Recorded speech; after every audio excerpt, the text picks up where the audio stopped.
Hi YouTube! It's Lily Rena here with a monthly update from my 5-a-day challenge and a couple of things to update you on. One, I've tried to change for life recipe. It sucks, they suck, avoid.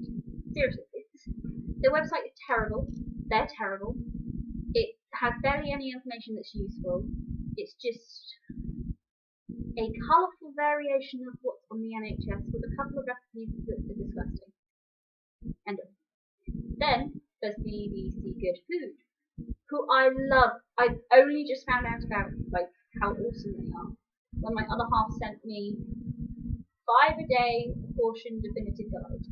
It's amazing, like amazing.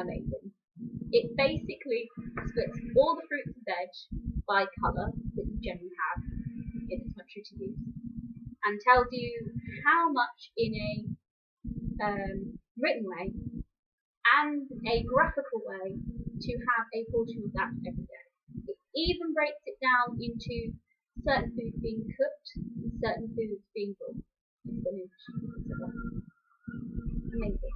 Then you go on to the recipe aspect, and it even lets you say, I shop at Tesco's, or I shop at Waitrose, and it will break down and show you whether they have all the ingredients you need for it, and how much it will cost. So, next up, yesterday. Yesterday, I'm going to be blogging about yesterday.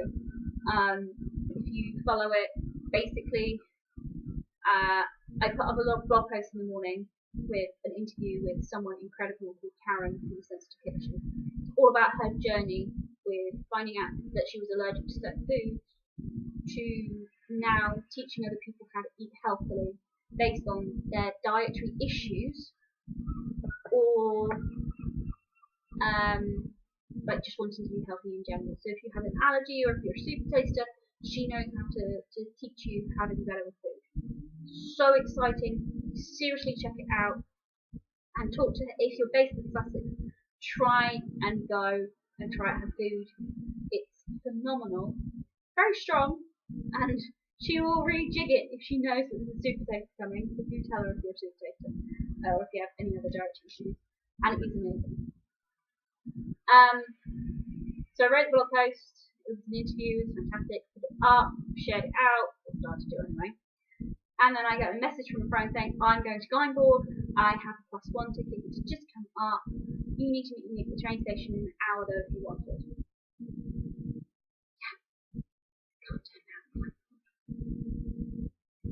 So I went to the opera. Not the last one. It was amazing. I loved it. It also meant though that I found out about this amazing little juice thing. I didn't buy it for that. I was just like, I felt like having like a smoothie thing because my taste buds had changed with this challenge. And I'm like, oh, I might pick up that. Sounds really nice. So pick it up, buy it with like a sandwich and like crisps and whatever because it was a big picnic and it met my 5-a-day criteria. And as we're picnicking, I take it out to have a drink and I'm like, oh, this has got 2 of my portions for 5 a day. So good. Maybe chuffed because I ended up going so far over yesterday. And the opera was amazing and freaky and weird. The only food scenes where people ate stuff it was Saul by Glyndebourne. And Saul at one point, in the first part of it, there's big tables full of food, which looks stunning. And he picks up an orange and starts peeling it, he starts eating it, and he spits it in his son's face. Like his son's face was dripping with orange. And the guy was just like, oh, what are you doing, father? And the only other food thing where anybody was actually eating anything or drinking anything was Saul again later when he goes to see the witch and the witch comes out from between his legs. Don't ask. It's a bit freaky at that point. To the witch being a guy who had massive, long, saggy tits, which he drank the milk from, which obviously wasn't milk because it kind of run down his mouth in like lines and was clearly like vividly white and sticking. To him then kneeling down, singing like a really big important scene where he's basically saying, this is what I see.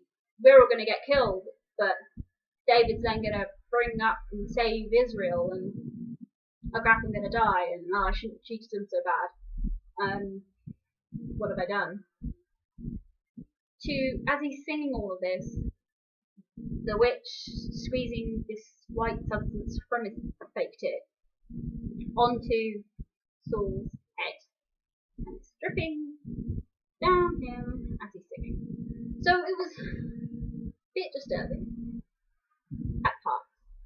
Other parts were fantastic, like the aria where she's like in the first act, the second act, and it's like the second song or something, and she's surrounded by candles, real candles, not fake candles, real candles.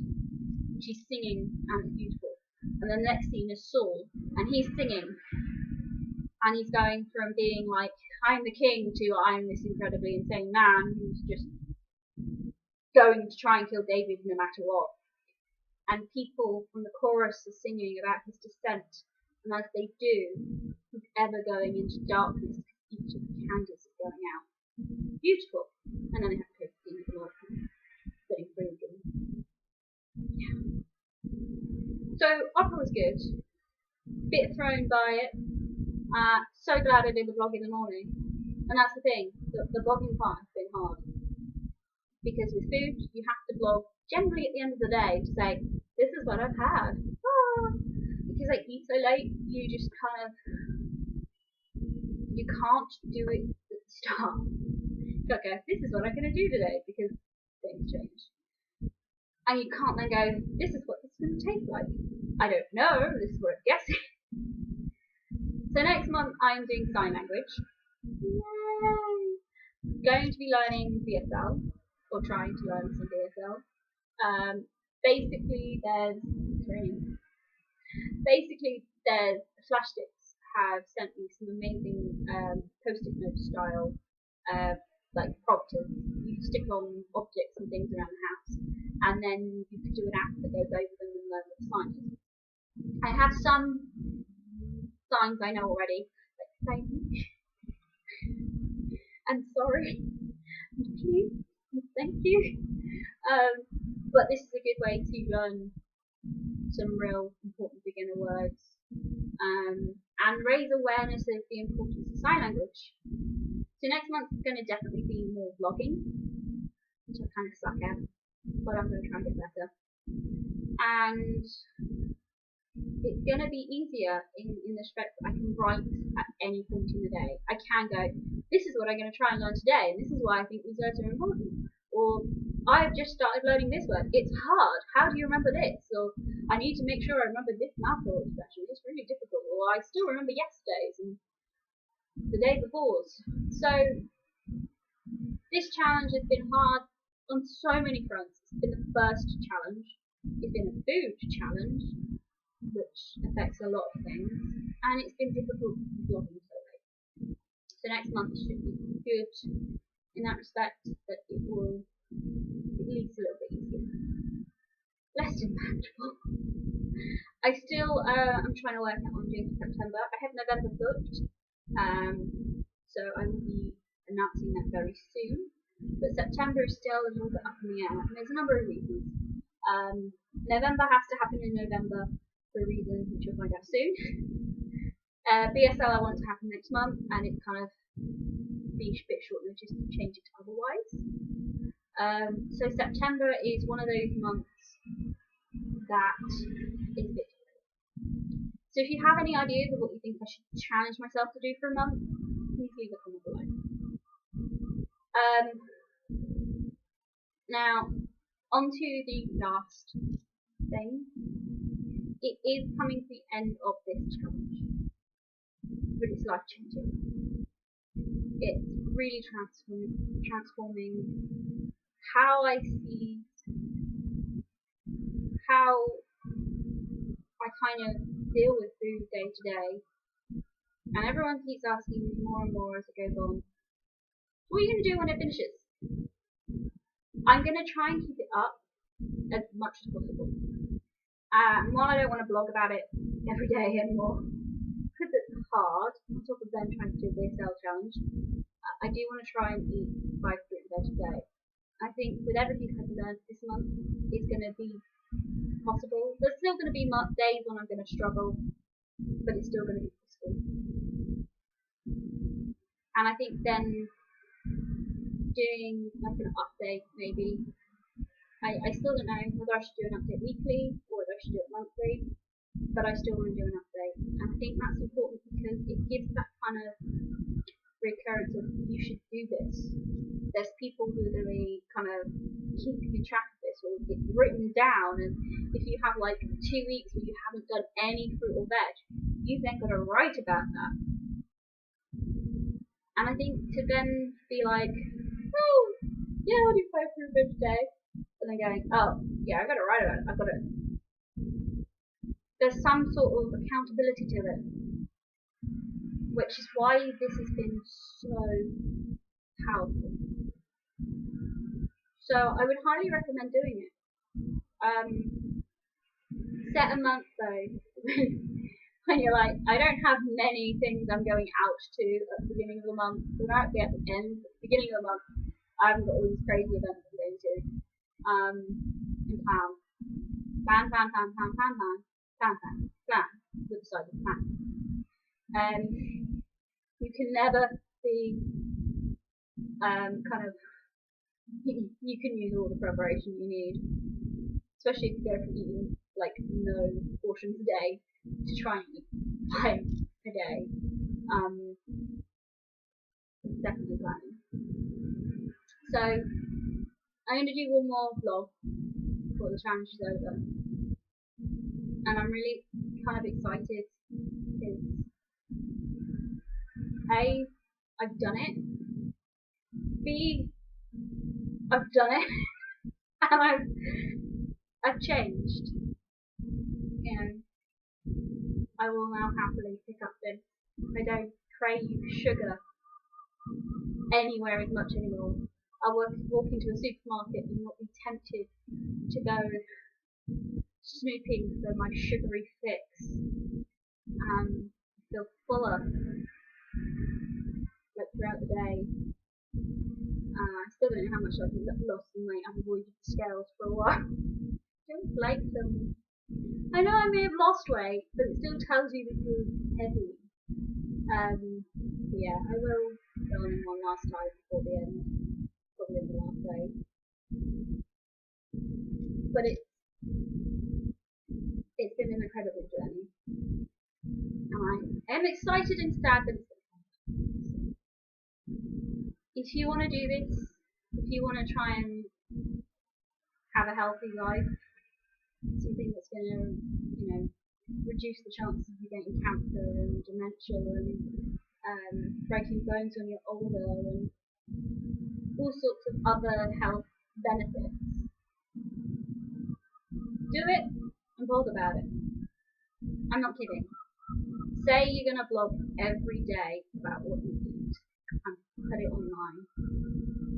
Promise yourself that, because writing a diary that you don't share is,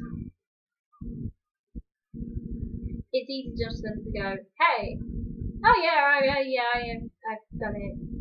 Yeah, no one's checking it, no one's reading it, no one's giving you support.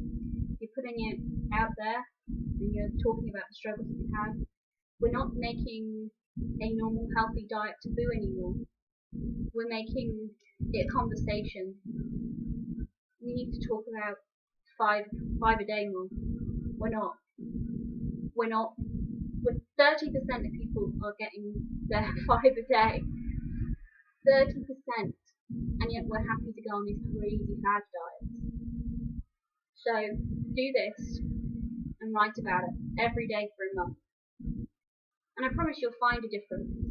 Whether it's because you're looking for weight, whether you're looking for hair, to improve your hair, skin, bigger. I don't care. Just do it And if you do, tell me, and I'll happily share your story with as many people as possible, because I think it's important.